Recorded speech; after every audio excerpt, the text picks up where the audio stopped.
Welcome back to all of you on science killer classes. आप सबका स्वागत है। और फ्रेंड्स, यूपीएचईएससी असिस्टेंट प्रोफेसर की सेकंड शिफ्ट का पेपर आ चुका है और इस पेपर को हमने सॉल्व करने की कोशिश की है और मुझे ही फर्स्ट पेपर जो है फर्स्ट शिफ्ट से थोड़ा मॉडरेट लग रहा है। बाकी आपको कैसा लगा कमेंट में बताइए। तो आपका ज़्यादा टाइम ना लेते हुए, क्योंकि इंपॉर्टेंट टाइम है सबका। पहला क्वेश्चन है, खोजपरक अधिगम जो अन्वेषण आधारित शिक्षण की विधि है किसके द्वारा आरंभ की गई? ए जीन पियाजे, B John Dewey, C William James, D Jerome Bruner. तो इसके जो राइट ऑप्शन है, जो सही उत्तर था वो था जेरोम ब्रूनर। डी इसका ऑप्शन राइट होगा। दूसरा प्रश्न है, पर्यावरण परिस्थितियों में परिवर्तन के संबंध में पौधों के मौसमी गतिविधियों के समय को कहा जाता है? वानिकी, जलवायु विज्ञान, परिस्थितिकी, परिघटना विज्ञान।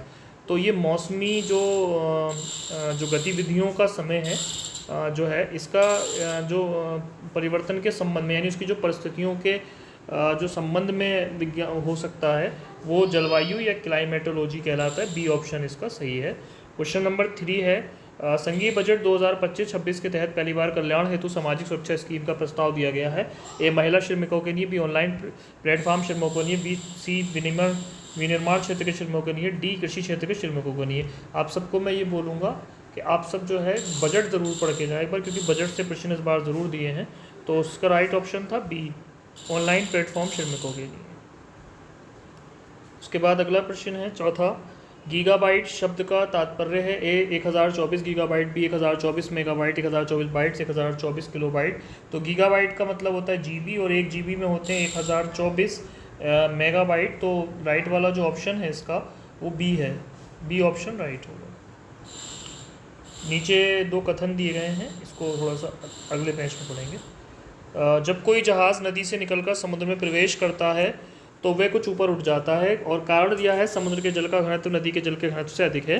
तो ये जो पहली वाली बात है ये बिल्कुल सही है। जब कोई जहाज़ जो होता है नदी से निकलकर समुद्र में प्रवेश करता है तो ऊपर कुछ उठ जाता है, ये बिल्कुल सही बात है इसकी। और समुद्र के जल का घनत्व नदी के जल के घनत्व से अधिक, ये भी सही बात है। तो ये ए और ए जो है दोनों की सही भी है और ये व्याख्या भी करता है। तो ए और आर दोनों सत्य है। आर जो है ए की व्याख्या करता है। इस हिसाब से ऑप्शन सी सही होगा इसका। अगला प्रश्न है, एक तरह की बेरोजगारी जिसमें किसी व्यक्ति का किसी कार्य में होना या ना होना कोई अंतर नहीं डालता है कहलाती है? ए प्रच्छन्न बेरोजगारी, मौसमी बेरोजगारी, सी अल्प रोजगार, डी औपचारिक बेरोजगारी। तो इसको कहते हैं प्रच्छन्न बेरोजगारी, डिसग्यूज्ड अनएम्प्लॉयमेंट। उसके बाद आंकड़ों की गणना हेतु निम्न में से कौन सा साधन प्रयुक्त होता है? MS PowerPoint, Google Docs, MS Access, MS Excel. तो पावर पॉइंट का इस्तेमाल नहीं होता क्योंकि पावर पॉइंट आंकड़े नहीं देता, MS एक्सेस नहीं देता और गूगल डॉक्स तो नहीं दे, बिल्कुल भी नहीं देगा। तो MS एक्सेल का इस्तेमाल करते हैं। आंकड़े आपने देखा होगा उसमें रोज़ वगैरह बनाते हैं, FX वगैरह ऐसे करके जो रोज़ चलती हैं। तो आंकड़ों के लिए किसका इस्तेमाल करते हैं हम? आंकड़ों के लिए इस्तेमाल करते हैं MS एक्सेल का। ऑप्शन डी इसका राइट होगा। उसके बाद अगला प्रश्न लेंगे, प्रश्न संख्या 8 है कि राज्यों में द्वैध शासन किस वर्ष लागू किया गया था? इन वर्ष 1937, 1937, बी 1935, सी 1909, डी 1919। जो द्वैध शासन था वो 1919 के अधिनियम से था। इसका जो डी वाला है वो आंसर जो है डी हो जाएगा। अगला प्रश्न है,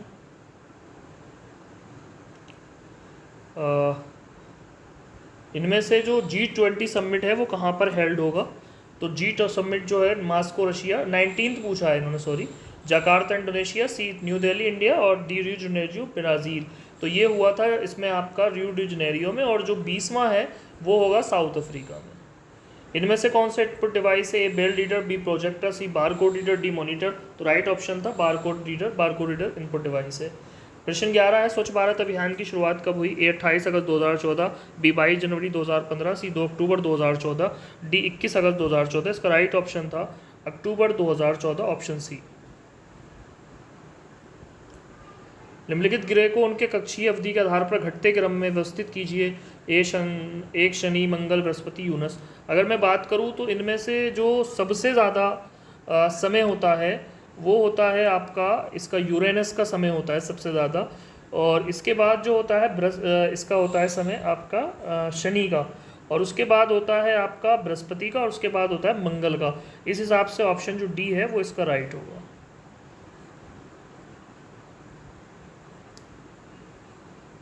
इसके बाद एक और है, सॉरी, प्रश्न संख्या 13, कोविड महामारी 2020-21 के दौरान सबसे बुरी तरह प्रभावित क्षेत्रों का क्रम भारतीय अर्थव्यवस्था के संदर्भ में चयनित कीजिए। ए उद्योग सेवा कृषि, बी सेवा उद्योग कृषि, सी कृषि सेवा उद्योग, डी सेवा कृषि उद्योग। तो आपको याद होगा सबसे ज़्यादा जिस चीज़ पर असर पड़ा था 2021 की महामारी से, तो उसमें उद्योग ही सबसे बड़ी नंबर 1 पे थी। एक ही ऑप्शन में पहला ही वाला सही हो जाएगा।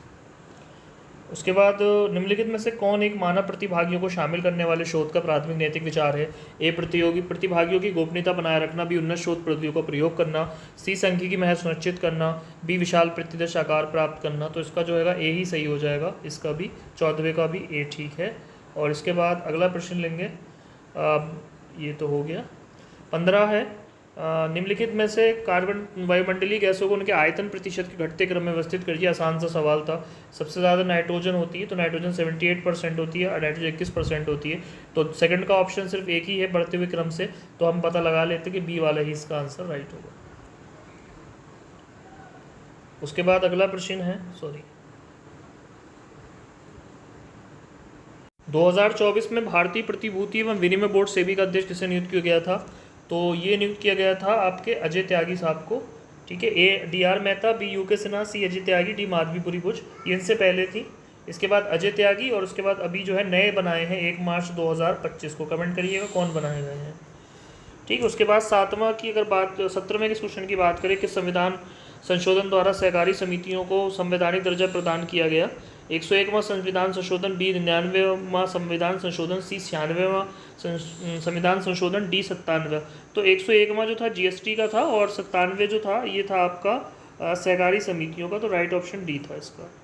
दशमलव संख्या 10 का बाइनरी प्रतिनिधित्व क्या है? ये दशमलव संख्या 10 का बाइनरी प्रतिनिधित्व क्या है? ए 1100 1010 0110 1000 तो इसका जो राइट आंसर था वो था आपका 1010 में होता है, ये बी वाला इसका सही है। क्वेश्चन 19 है, मेगास्थनीज किसके दरबार में राजदूत के रूप में आया था? ए बृहद्रथ, बी चंद्रगुप्त मौर्य, सी बिंदुसार और डी अशोक। तो चंद्रगुप्त मौर्य के दरबार में था मेगास्थनीज, और जो बी वाला ऑप्शन है इसका सही होगा। ये तो हो गया। उसके बाद 20वां प्रश्न है, किस शहर में पैरा एशियाई खेल 2023 आयोजित किए गए थे? तो ये हांगजो में आयोजित किए गए थे। ए शंघाई, बी हांगजो, सी बीजिंग, डी गुआंगजो। तो राइट ऑप्शन था इसका हांगजो। क्वेश्चन 21 है, निम्नलिखित में से कौन सी एक बाजार आधारित प्रणाली जहां कंपनियां उत्सर्जन अनुमतियों को खरीद और बेच सकती हैं? Carbon dating, carbon sink, carbon space, carbon sequestration. तो राइट ऑप्शन था इसका कार्बन डेटिंग, ए ऑप्शन इसका राइट है। उसके बाद निम्नलिखित को एक अनुक्रम प्रारंभिक समक और समकों का प्रसंस्करण, समकों विश्लेषण, समकों का प्रस्तुतिकरण। ऑप्शन है 13 ए है 1324, बी 1341, सी 1 सेकंड 43, डी 1/4 सेकंड। इसका ऑप्शन राइट जो होगा सी होगा। उसके बाद तमिलनाडु में एक नई राजनीतिक पार्टी तमिलंगा बैटरी कजगम किसके द्वारा शुरू की गई है? A Joseph Vijay Chandrasekhar, B Ajit Kumar, C Kamal Haasan, D Rajinikanth ji की है जोसेफ विजय चंद्रशेखर ने। ए इसका। भारत का पहला सौर मिशन आदित्य L1 कब प्रक्षेपित किया गया था? ए नवंबर 2023, बी जून 2023, सी सितंबर 2023, डी अक्टूबर 2024। इसका राइट ऑप्शन था आपका सितंबर 2023। क्वेश्चन संख्या 25 है, कार्टाजीना प्रोटोकॉल निम्नलिखित में से किससे एक प्रकार से संबंधित है? ए ओजोन परत संरक्षण से, बी जीवित संशोधित जीवों से, सी विरासत स्थलों से, डी आद्य भूमि से। तो कार्टाजीना प्रोटोकॉल जो था जीवित संशोधित जीवों से था, बी वाला इसका ऑप्शन सही है। उसके बाद विश्वविद्यालय अनुदान आयोग की कौन सी पहल उच्च शिक्षा में डिजिटल लर्निंग की चुनौतियों का समापन करने का लक्ष्य रखती है? इंदिरा गांधी राष्ट्रीय विश्वविद्यालय इग्नू, बी जो हैगा आपका भारतीय डिजिटल इंडिया कार्यक्रम, तीसरा स्वच्छ भारत अभियान, डी भारतीय डिजिटल लाइब्रेरी NDLI। तो इसका जो ऑप्शन था NDLI ही सही होगा, डी वाला। निम्नलिखित में से कौन एक विषय समवर्ती सूची में नहीं, कॉन्करेंट लिस्ट में? ए लोक स्वास्थ्य, बी बाट और माप, सी शिक्षा, डी न्याय प्रशासन। तो बाट और माप नहीं होगा, बी वाला जो ऑप्शन है वो राइट होगा। तो किस तिथि को अखिल भारतीय कांग्रेस समिति की बैठक में गांधी जी ने कांग्रेसियों से भारत के विभाजन को स्वीकार करने को कहा था? ए 3 जून 1947, बी 4 जून 1947, सी 14 जून 1947, डी 12 जून 1947। सही डेट थी 14 जून 1947 को, सी वाला ऑप्शन इसका राइट है।